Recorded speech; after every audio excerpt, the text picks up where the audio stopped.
အမျိုးသမီးတိုင်းမှာအယောင်သွေးစုံနေတဲ့အိမ်မက်တွေနဲ့ရီမှန်းချက်ကိုစီရှိတတ်ကြပါတယ်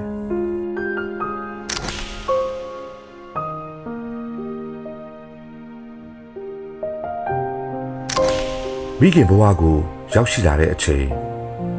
တစုံတစ်ယောက်အတွက်အရာအားလုံးပေးဆက်မှုတွေစတင်ခဲ့ရတဲ့အချိန်မှာလဲအမြဲအဆင်သင့်ရှိနေခဲ့ကြပါတယ်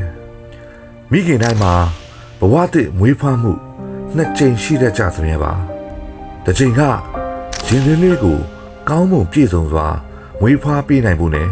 ခွဲကန်းထဲမှာမွေးနေတဲ့အချိန်မှာလဲပေါ့နော်ကိုလိုက်ရင်ကစုံပါစေခြေလက်အင်္ဂါပြည့်ပြည့်စုံစုံနဲ့ကောင်းကောင်းမွန်မွန်လေးမွေးဖွားလာတဲ့အတွက်ကိုလည်းကျေးဇူးတင်ရတာပေါ့နော်အဲ့ဒီ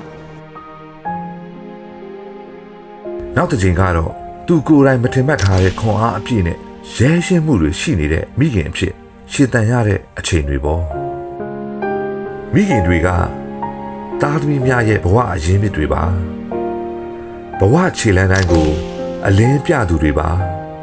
သူတို့တွေရဲ့ဂရုစိုက်မှုတွေသင်ကြားပြသမှုတွေဟာသားသမီးတွေရဲ့မနှက်ဖြန်တိုင်းကိုဖန်တီးပေးသလိုချစ်ချင်းမြတ်တာတွေကလည်းဘယ်တော့မှရက်တက်မသွားတဲ့အဖိုးမဖြတ်နိုင်တဲ့မိခင်မြတ်တာတွေပဲဖြစ်ပါတယ်